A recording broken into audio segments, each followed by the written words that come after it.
I've been there, done that. I've been there, done that. I've been there, done that. And still learning. Welcome to Been There, Done That, and Still Learning. I'm Matt Marcotte. And I'm Kevin Ertel. Between the two of us, we've built brands, led teams, made big bets. And learned that leadership really looks as clean as people make it seem on LinkedIn. Right. It's just not that easy. No, but it's worth the time. Today, we're going to dive into something most leaders have felt, but rarely really talked about out loud. And that's when the room kind of nods. Everyone seems to be agreeing, but then nothing really happens. Mm-hmm. Right, Matt? I just realized as you're saying that, I'm nodding. Yeah, Mm-hmm. well, there you go. I have no idea what you just said, but okay, great. So yes, we're going to talk about that. You're with me. I am totally with you. I don't know what that means, but I'm going to be with you. Right. Okay, so let's actually kick it off with a couple of stats, and I'll read the first one.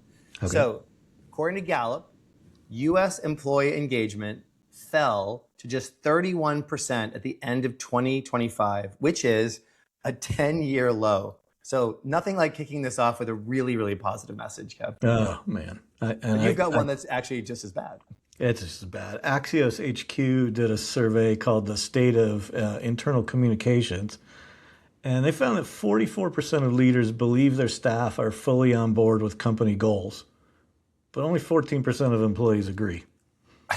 Yikes. Wah. Maybe our theme song just now be like, wah, wah. All right. So those are sobering statistics. So Kev, why don't you kick us off by giving your thoughts on what's actually happening in the gap between what leaders think and what employees actually feel? Yeah, I mean, I think sometimes agreement and alignment sometimes look the same. You know, everybody's nodding like we talked about. You don't get pushback. You send out maybe an email about what you're doing, and everyone just kind of moves along with it. Yeah. But sometimes it's like social pressures. Maybe people are in the room and they're just nodding. They want to get along. People want to be friendly. It's really easy just to have everybody say, "Yeah, I'm in," and not really be in. You know, that idea of, "Yep, sounds good." Yeah. Can be really dangerous. Yeah. No, I agree. Totally agree. You know, it's interesting. I think we've all been in this meeting. We've probably led this meeting. We've been a participant in this meeting where there's a lot of that nodding head. And I think for me, what I have seen and felt personally is when I don't believe something, I'm not getting on board.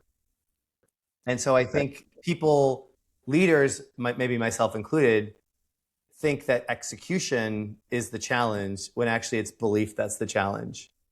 And what I see is a lot of leaders will double down on the execution part, like more metrics, more spreadsheets, more reports, thinking that that's going to motivate action or get people back on board. But there's a gap, as you said, between agreement and alignment. And the nodding head just means I heard you. It doesn't mean I believe you or I understand what that means to me. Yeah. And so I think this is where taking a deeper dive and being curious to try and find out what's driving that misalignment is critical and under invested in. Yeah, and as the leader in those meetings, creating the space and the psychological safety for people to say they don't agree, right? Because early in my career, probably for way longer it should have been. I had a new idea. I was pushing my new idea, and I didn't really want people to disagree with me, right? I was sure of my idea, and so when everyone's nodding their head, I wasn't really pushing back hard. And it took a while over my career to realize that if I don't really try to draw out why people don't believe it or don't agree with it, it's ultimately doing a disservice to that idea because it's never going to really happen because people don't believe in it. They're not going to really do it. You know, it's so funny that you just said that because I agree 100%. But it reminds me of a conversation you and I had a few weeks ago when we were talking about your book and the fact that inviting conflict and inviting disagreement. And I was thinking about it, and I realized I've had so many conversations or meetings where, to your point, people do the nod, and it immediately makes me nervous. Yeah. And I will say, like, I'm sorry, like, nobody had an issue with this. Like, everyone thinks this is perfect. Because to your point, like, there's very rarely a time when there's not some sort of question, if nothing else. Yeah, to your point, even if they might ultimately agree, maybe they didn't understand it to begin with, and that's a problem too. If you've kind of laid something out and people don't really get it, if the people in the room don't push back on it, then further outside in the organization, they're really not going to push back on it. Yeah. And by the way, the people in the room are not going to be able to explain it outside of the room either. Yeah. I had this woman that I worked with back in Apple, and she had this very specific distinction between these two phrases, and I'll tell you what they are. One was, we all say, does that make sense? Mm-hmm. And that used to drive her crazy. She's like, saying, does that make sense, is actually saying to somebody, are you smart enough to understand the words? And she's like, that's insulting to the person you say it to. Her big thing was saying, am I making sense? Yeah, that's a great way to say it. And I always loved that reframing, because it really then says, like, I'm sure you were all smart enough to understand a concept, but is the way that I'm actually saying it to you and explaining it to you actually resonating or helping you to really understand? So it really puts the onus back on you as the giver of the message to do it the right way, versus the receiver of the message that somehow something wrong with them. Yeah, I love that. There's another question that I try to avoid too that I think is also problematic, and that is, what do you think? Oh. With no context to it. Because then people either are like, yeah, sounds good, not helpful, or they talk about something that's really kind of outside of what you were really trying to dig into. So phrasing some of these kind of questions a little bit with a little more context to make sure you're having the right discussion. You know what I learned in my personal life about that? What do you think? So my husband is he loves to cook, and he's actually an amazing cook. And he prides himself on trying different things and new things. And so a few years ago, let's just say, he made the mistake of asking me what I think. And I made the mistake of telling him what I thought, because I thought it could have been better. And he was so offended. Like, he was like, I went through all this trouble to make you dinner, and now you don't appreciate it. I'm like, you asked me what I thought. So now when he asked that question, I always say, let me be clear. Do you want feedback or do you want validation?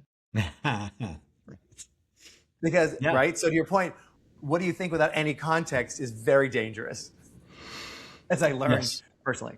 Yes, that's it's a meaningful story. However, like, you don't want that to happen in the workplace, right? So, no, like, you don't want to say anymore. I'm scarred. But you also don't want to say, what do you think? I want validation. You want to say, what do you think? Well, if they say that to me, then I know that they actually aren't going to give me the real deal, right? Yeah, well, that's true. Yeah. Because unfortunately, I think a lot of times people, when you say, what do you think, they actually try and give you the answer they think you want. Right. And that goes back to that psychological safety you mentioned. Yep. If they don't feel safe, they're not going to actually take a risk. It's almost like a trap. Yeah, I mean, that's it, right? But that's the hard part too, because you have to put yourself out there as a leader and be vulnerable and be comfortable with people disagreeing with it, which is also hard. So you sort of even have to psych yourself up going into that to be like, I'm going to be out there and go, this is not perfect. So let me not get myself too wrapped up in that. I think it's exactly what we need to do. I need to be like, hey, this is kind of the direction, and let me hear the feedback. I agree. Modeling that behavior is so important, and modeling it publicly, as you said, so people can see the vulnerability and the willingness that the leader has to hearing what they may not want to hear, but they do hopefully for the betterment of the strategy or whatever it actually might be. So excellent. Exactly. All right. Have you ever walked out of a meeting feeling like you nailed it and then nothing happens? What are you talking about? Oh, the second part. Wait, say that again. I mean, have you been in one of those meetings, even if had a bit of discussion and felt like you nailed it and then nothing happened? Oh my God. Yes. I mean, hundreds and hundreds of times. And I think it goes back to what you said about it becomes more about the performance than it does about the actual clarity in that moment, right? Like, Yeah. and I think this is the difference between presenting and facilitating. Yeah. Yeah. And I will say that a lot to people, not only just in corporate meetings from like a strategy perspective, but as you work with teams, whether it's in training sessions or whether it's in facilitating strategy, Yeah. your role as a leader is to facilitate a conversation that the best ideas come versus presenting where you're talking at people. And so I think for me, that's where my mind automatically goes, is the distinction between those two approaches. Because Yep. presentation's about you, the leader, and facilitation's about the audience and the answer. Right. Have you And been in so, those meetings? yeah, of course. And I've done that. Like, it's kind of what I was talking about earlier too. I've done them and been happy with them because everybody seemed to agree with me. But I'm afraid in to the, agree with you right now, just FYI. yeah, well, yeah, you should disagree. We need to fight more. We I talked about that disagree. I before. know, we keep saying we're going to do this, and we never do. I know. We'll get But there. Right? you talk about compliance versus commitment a lot. And I'm curious, when you're in those meetings, what's your sort of gauge to figure out if people are agreeing kind of in a compliance way or they're really committed? Yeah. I think it goes back to that thing we were saying earlier about inviting disagreement. I think people who are committed go deeper to try and figure out the real, like, well, what does this mean? Or what are the trade-offs we have to make? And what would have to happen for this to actually, like, they Yeah. want to know more. They want more detail, or they want to understand further. Because in general, I feel, and maybe you're much better at this than I am, the first time you explain something is almost a surface level. Like, it can't go super deep because you're trying to start the conversation, Yeah. right? Yeah. And so people who are committed, I find, ask really good questions and poke holes, and also just for the sake of understanding so that they can actually take ownership. Yep. Whereas Yep. people who are compliant are the nodding heads, like, yep, either just tell me what to do and I'll execute on it in the way that I think I should, or let me just get through this meeting so I can go and do what I want, which won't be what you just asked me to do. So Yeah. in some ways, it's almost the energy in the room, but for me, it really comes down to, like I said, people that really are pushing you to get clearer. So I'm curious, from your perspective, where do you think leaders get tripped up the most? Since we're talking about this kind of almost conditional and strategic way of getting to alignment, right? Yeah. Getting to clarity, the responsibility of the leader, as you were saying, to interrupt yourself or whatever it actually might be. Where do you think people get tripped up the most, and either getting people to align or to believe or whatever? I think there's probably two areas I've seen. One is just not really recognizing that people don't believe or they don't get it. Because again, you're getting positive affirmation a lot of times. You're putting something out there and people are nodding their heads or saying sounds good or what have you. And that's nice to hear and you feel good about it. So Yeah. it's counterintuitive to say, no, we're not walking out of this room until somebody disagrees with me. That's hard. Yeah. That's a lot harder to do. It's much easier, I think, human nature to just believe everybody's on board if they didn't say anything, and thank God everybody's on board because Yeah. I didn't want anybody to disagree with me to begin with. Yes. Which was absolutely me earlier in my career. Yeah. No, it's true. It's true. I think you're right. That people get tripped up on either the desire to be, well, I go back to this ego thing again, right? To look good, be right, be in control. And Yep. I think that, as you said, like almost like you don't want people to actually poke holes because you're like, Yeah. I've thought this out, right? And so I think that's kind of the talking at versus the speaking with Yep. conversation, right? And in some ways, I wonder, like, from my perspective, leaving enough room in the conversation, almost not giving a fully baked Yep. presentation, but more of, here are the ideas, even though you may already know in your head what you want to do, doing it in a way that actually creates more of a conversational back and forth tone, Yeah. right? Versus Yeah. a one way. I'm actually saying it to you in a way that you can. It's like the difference between like open-ended and closed-ended questions, right? Yeah, that kind of thing. My friend Amber Taylor has this great technique, and I talked about it in my book actually, and I love it. She calls it a proposal to hate. Oh, okay. And So say more, please. Say she more. she actually takes something to her team that's not fully done, and she says, "Look, I know this isn't perfect." So she starts with that, so nobody feels bad about poking her holes in it because she's saying it's not perfect. I know this isn't perfect. This is a proposal to hate. Please tell me where it's off. Like she I love that. actively invites, essentially Yes. people to throw tomatoes at it. Yeah. But you know Uh, what's so funny is like I what I'm taking from that, and I think this is very true, is it's almost telling people how to behave. yeah, a little bit, Like and that it's you're okay. giving them the permission to Hmm. do certain things. Like it's like you're helping people to understand the context and the framing and the conditions for this conversation, Yeah, yeah. and not assuming that everyone's going to be either comfortable or understand how or know their role.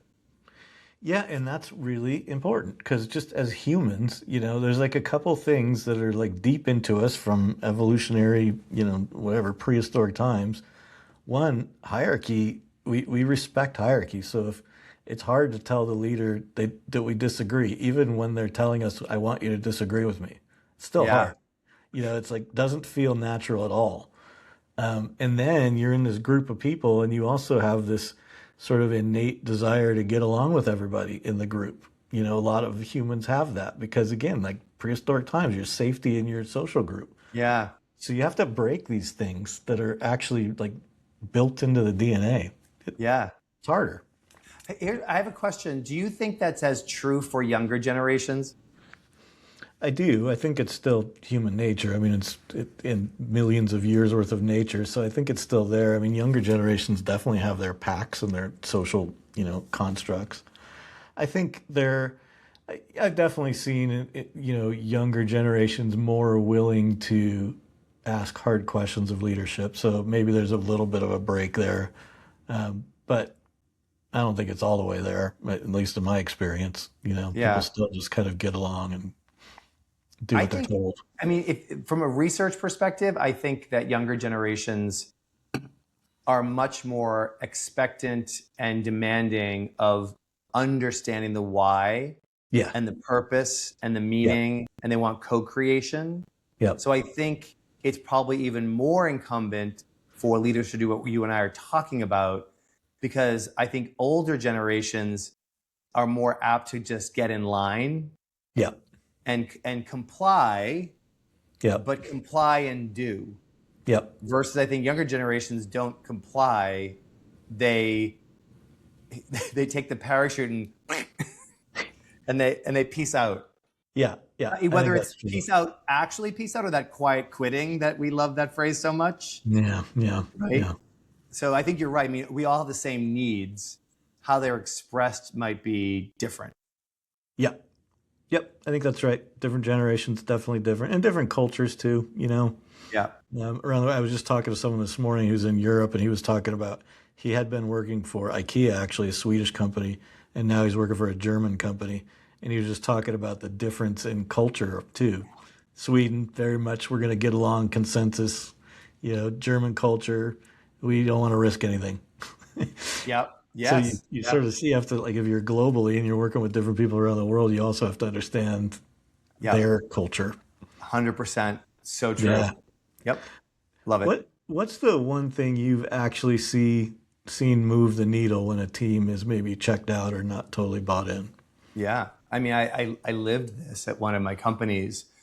I walked into a really toxic culture. I write about it in the book. And essentially, there's a couple things. One is getting really clear about where it's coming from.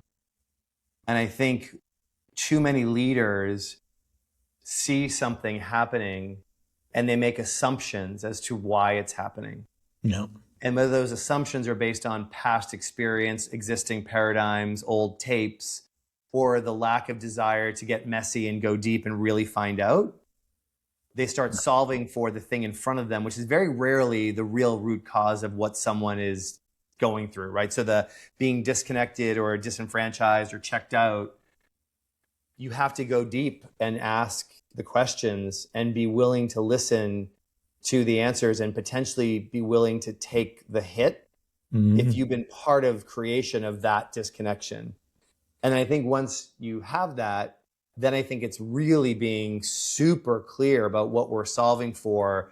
So once again, creating that alignment that everyone really understands from the core out. Yep. Where we're going, why we're doing it, what their roles are, what's in it for them, like what's the bigger North Star we're solving for. Or realizing that some of those people, and I've gone through this too, I'm sure you have too, just can't be here anymore. Yep. And that's actually not only okay, it's necessary. It is. I mean, there's a point where you have to help try to get people there and accept for put it on yourself that I did not explain this well enough, or I didn't put it out there. But yeah, if once you've really explained it well and people still can't get on board, then it's not really fair to the rest of the team if they're all bought in to sort of keep 100%. fighting that fight, you know? Yeah, 100%. Plus they also see that you're allowing for someone who's not fully committed to exist, which then erodes their commitment, because like, why am I worried about this if that can still exist, right? Yeah. And, you know, and on that front, I think there is a difference between 100% alignment and 100% commitment. And so my mantra is always, we need to get 70% aligned and 100% committed.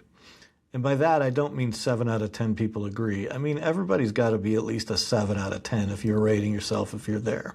Because that works through, like, really working through the challenges. If somebody says they're a 5 or something, you can dive into that and go, what would it take to get you a 7? And let's really understand that.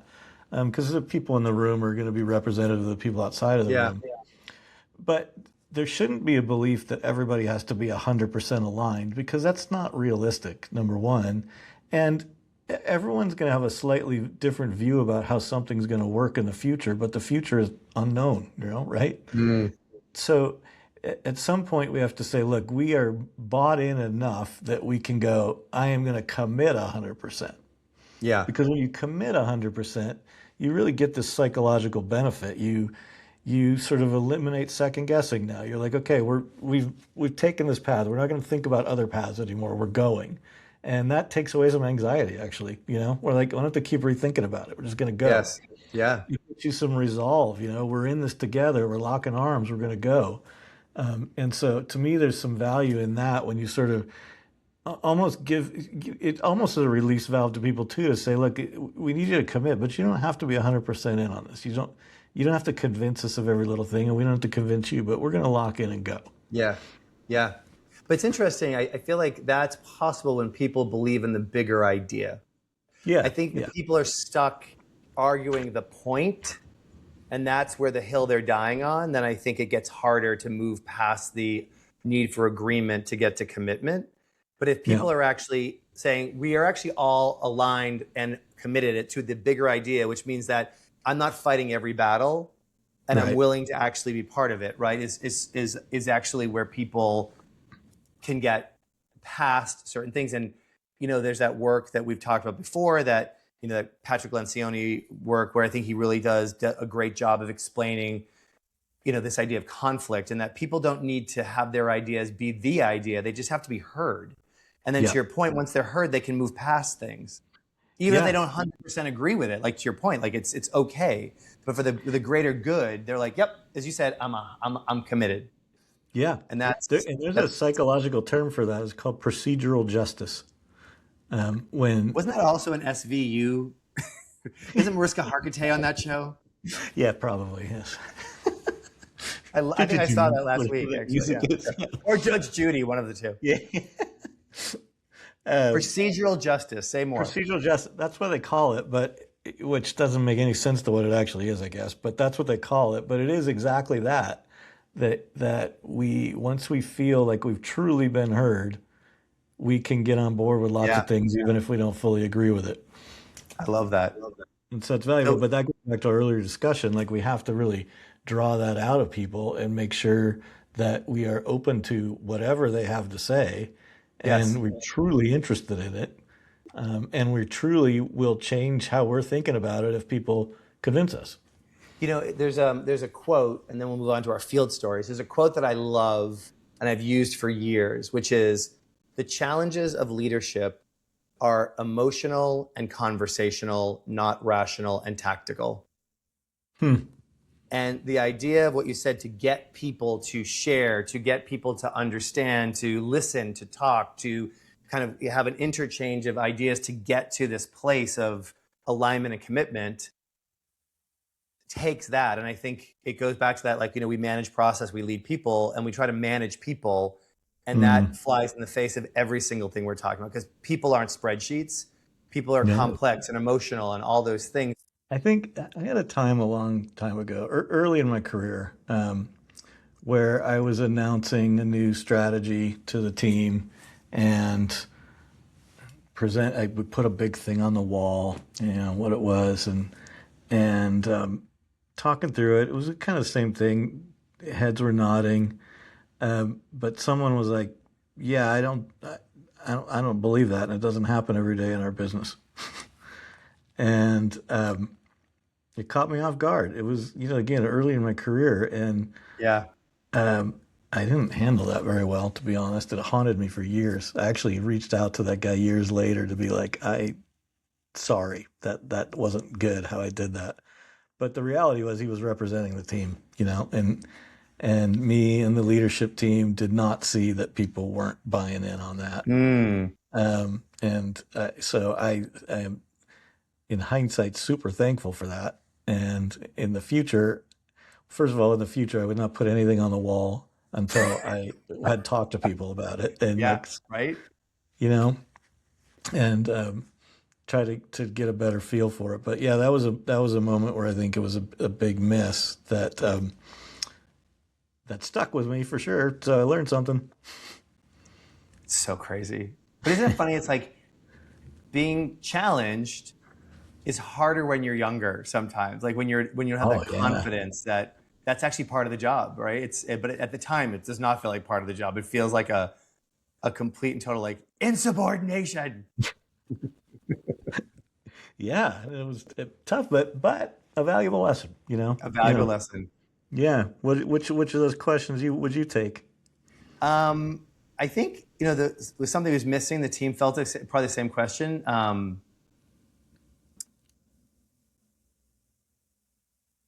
We were when I was at Gap, we were doing this project, reinvention project, and we were trying to really evolve the way that we led the stores, or the teams led the stores. And part of what we were actually talking about was empowerment, and how you get the team, like your sales associates, to be part of the conversation and all these things. And so we thought, oh my God, like, we've got this. This is great. They leave the summit, they're all, whoa, we're gonna do this. And then we get feedback the next week that the employees were like, I don't know what you're teaching these people, but they do not get it, because they've never asked me my opinion. And all of a sudden I walk out with a pile of denim and say, where do you want me to put this? And they're like, I don't know. Kevin, what do you think? And they're like, what do you mean, what do I think? I've been working here for 13 years. You've never asked me what I thought. Yeah. Why are you asking me now? And it was really one of those things where we realized, like, the change management part of concept was missing. Like, you don't go from, it was not empowerment, it was abandonment. Like, they were all of a sudden, we just shifted lanes. And so we're so proud of ourselves because we've got this whole thing figured out. What we didn't realize was what I just said, which was, we didn't take into consideration that the employees needed to understand why this was happening, and also baby steps. And so they really helped us by, it wasn't intentionally to help us. They were like, what the hell are you people doing? Well, they weren't helping you the way that you thought you were asking them to help you, because your point about it's not empowerment, it's abandonment. No, they were like, I don't know why do you ever care what I thought, where the denim go? Right. I do now. I was told I'm supposed to care. And I'm complying. Yes. Yeah. Oh man, that's a good one. So Kevin, what's one thing that you would say a leaders could try coming off of this conversation? To me, the thing is, when introducing some new idea, ask considered specific questions about what people are getting out of it and what they agree with or don't agree with, but make it super clear that you absolutely value what you Yeah. don't agree with, Yes. and really kind of draw that out of them Yep. and show that you really care about it. 100%. Yeah. I would Yeah. just ding, ding, ding, echo, echo, create that culture where that is not only expected, but welcomed and celebrated, right? Yeah. Yeah. And needed even. Like we And well, need it. absolutely. Yeah, You know? absolutely. I think that's it. So Matt, once again, we've been there and we've done that, but we still want to learn. I've learned What- What's, nothing. what's something, we old guys are still learning. What did you learn? Something interesting you learned this Oh, week? yeah. So this is a good one, I think, very quickly. And I think it speaks a little bit into what we were talking about around engagement, and not engagement in the way we're talking about, but just like the general idea of conversational and relationship and all the things that are required to have these strategies really be adopted and committed to. There's a woman named Esther Perel. She's a psychiatrist / psychologist, and she has a podcast, among other things, but I really think she's quite brilliant. And she was being interviewed talking about what she thinks the most important skill for the young generations is to be successful in work. And she was essentially saying that for her, the most important skill is the ability to talk to strangers. And so when you realize we grew up waiting in line at a coffee shop, at an ice cream shop, at the auto dealer, like behind people and in front of people, and you just start talking because you have no phone. Yeah.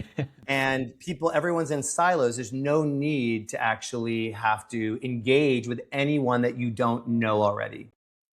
And so to me, I just was like, that's it fits perfectly into my belief system around connection Yeah. and the importance of connection. But part of connection is being able to exactly do that, figure out, do I have the muscles built to connect? Yep. And that was just such an interesting kind of framing for me of how she talked about it. So that was something I learned. Cool, right? Yeah, I like that. That's interesting. The thing I learned is sort of connected weirdly to that, I think. This is a study that came out. It's about AI, right? Yep. But it's about CEOs and C levels. And it said that, like that from that echelon of companies and boards, there's always, what are we doing with AI? What are we doing with AI? Turn out only 69% of C-level executives use AI less than 1 hour a week, and 28% of them have never, ever, ever used it. And it's almost the same kind of point you're making in the opposite direction, that how can you go out there and tell your team we've got to do this thing when you haven't even ever really engaged in it? Absolutely. Absolutely. And, so they might be So great at crazy, talking to isn't it? strangers, but they're So not good at crazy. talking to computers. No, it's so nuts. It's like that, do as I say, not as I do, right? But it's very performative. And there's so many, it's such an interesting statistic. Although I have to be honest, it kind of doesn't surprise me. It doesn't surprise me either, but it's still shocking. Like, Oh, it's no. not That was not surprising, my yet point. I shocking. just am like, I'd like to be like, you're kidding. But, it doesn't. All right, my friend. Well, we've come to the end of another just like masterclass of think tanking. Indeed, we have.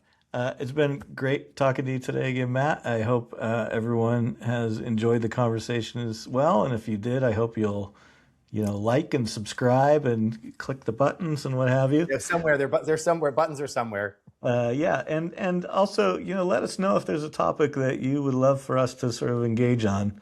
We're happy to dive into all sorts of stuff. Yes, we are. And if you want to come on and talk about something that you really are passionate about, Yes. ask us for that too. We're Yes, always looking. please. I was going to say something which is sound very inappropriate. We're always looking for someone else to join us. Yes, we'll just leave it at that. Leave it there. Yeah. Okay. All right, everyone, have a great week. Kev, I'll talk to you later. See y'all. Bye-bye. Bye. Been there, done that. Yeah. I've been there, done that. Yeah. I've been there, done that. And still